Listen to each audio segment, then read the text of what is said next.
Oke, mari kita sambung lagi kelanjutan dari novel Heavenly Demon. Beberapa menit sebelumnya, Marquis Memphis mendapatkan sebuah pesan dari alat komunikasi sihir yang intinya gerbang pertahanan ibu kota telah dihancurkan oleh Roman. Oleh sebab itulah pasukan Kronos membutuhkan Marquis Memphis untuk menuju gerbang ibu kota dan memerintahkan mereka secara langsung. Tentunya itu adalah informasi yang mengejutkan karena satu-satunya hal yang bisa mereka andalkan untuk terus bertahan adalah gerbang ibu kota. Jadi, jika gerbang tersebut hancur, maka sudah tidak ada harapan lagi. Lawannya adalah Roman Dimitri yang bahkan bisa memenggal Alexander, sang penyihir lingkaran 9.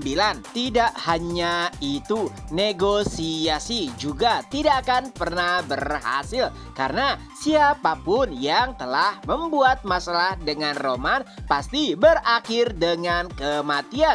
Begitu juga dengan dirinya. Jadi tidak ada harapan lagi bagi Marquis Memphis untuk menghadapi Roman. Saat ia tengah berpikir, komandan pasukan keluarga Memphis pun bertanya, "Marquis, haruskah kita pergi menuju gerbang?"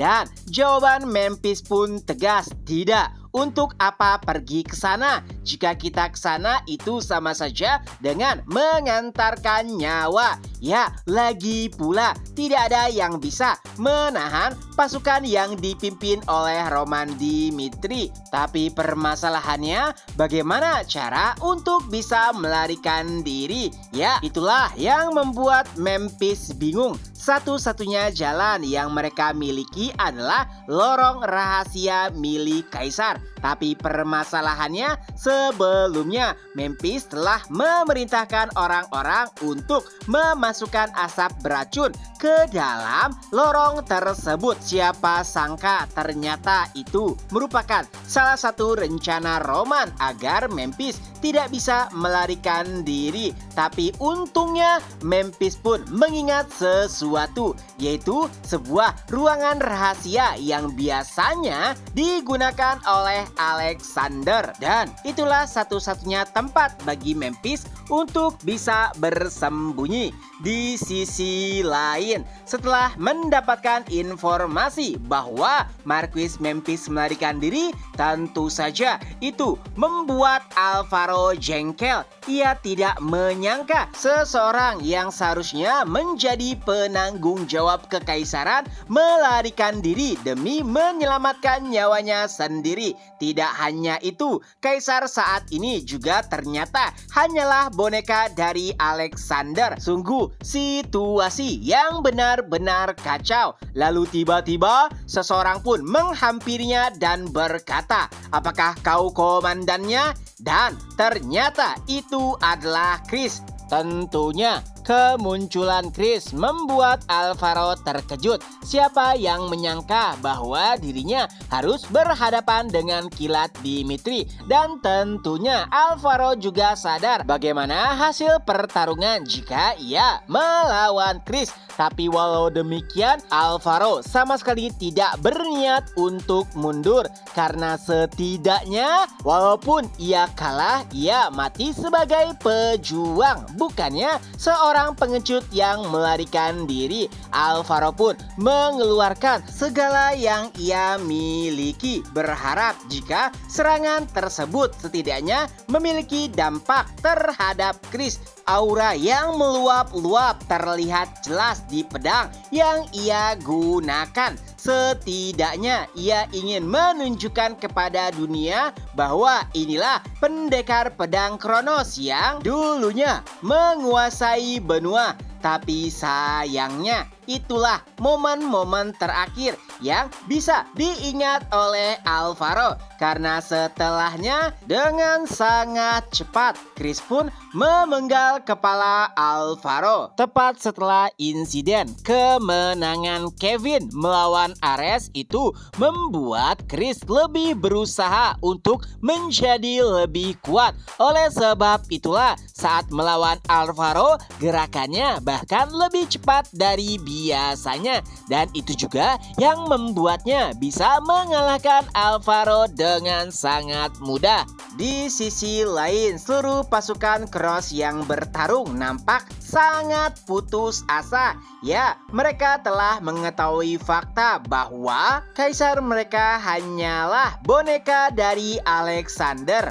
Dan Alvaro juga tidak bisa memimpin dengan baik. Jadi satu-satunya harapan adalah menunggu kehadiran Marquis Memphis. Itulah alasan kenapa mereka masih terus melawan walaupun mereka juga tahu bagaimana hasil akhir dari pertarungan. Hingga pada akhirnya seluruh pergerakan pun terhenti. Tak kalah Roman Dimitri bersuara, "Perang sudah berakhir. Ingatlah ini prajurit Kronos, sudah tidak ada lagi yang akan datang untuk membantu kalian. Entah itu kaisar atau bahkan Marquis Memphis. Karena sudah aku pastikan Marquis Memphis telah melarikan diri." Tentu saja itu adalah informasi yang sangat mengejutkan karena sampai dengan saat itu para prajurit Kronos tidak tahu jika Marquis Memphis telah melarikan diri. Roman pun kembali melanjutkan pidatonya. "Apakah memang ini yang kalian inginkan? Kaisar Kronos jelas-jelas menggunakan sihir hitam di bawah perintah Alexander dan bahkan sebelumnya penyihir hitam juga dikerahkan. Aku yakin kalian juga pasti melihatnya. Apakah kalian akan mendukung kekaisaran yang menggunakan sihir hitam yang jelas-jelas merugikan manusia?" Tentunya pasukan Kronos hanya bisa terdiam. Rasa syok mereka karena ditinggalkan oleh penguasa bahkan belum sepenuhnya menghilang.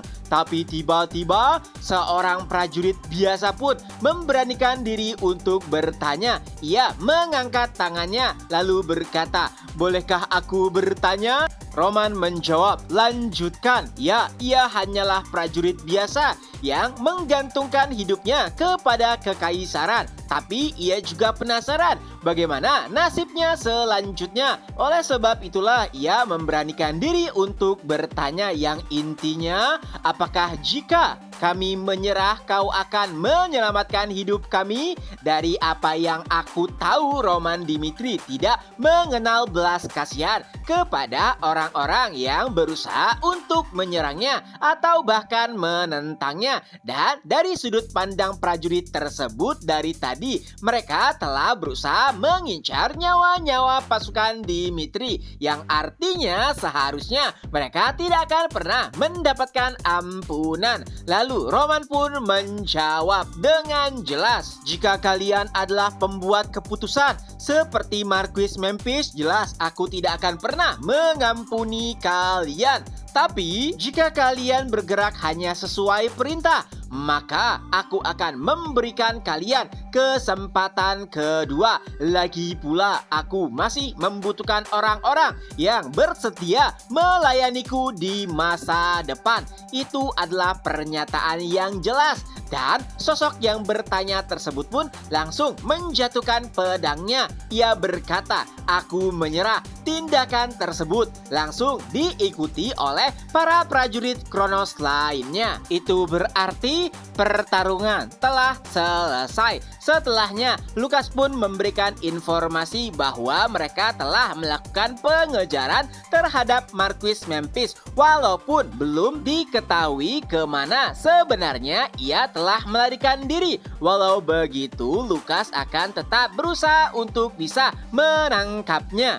Dan Karena seluruh pasukan Kronos telah menyerah, kini target Roman adalah menduduki istana kekaisaran. Roman memimpin, diikuti oleh seluruh pasukan Kingdom Union. Tidak ada seorang pun yang mencegahnya. Itu adalah pemandangan yang benar-benar menakjubkan. Karena pada akhirnya Roman berhasil mencapai tujuannya, yaitu mengalahkan Kronos. Dan saat membuka pintu istana kekaisaran, ternyata masih ada seseorang yang menunggu di sana. Saat melihat kehadiran Roman, ia pun berkata, "Jadi ibu kota telah dikalahkan?"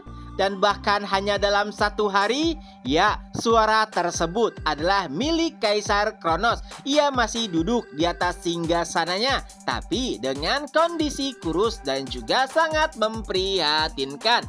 Dan chapter pun berakhir. Nah, itulah kelanjutan dari novel Heavenly Demon. Semoga terhibur. Ketemu lagi di next video. Bye-bye.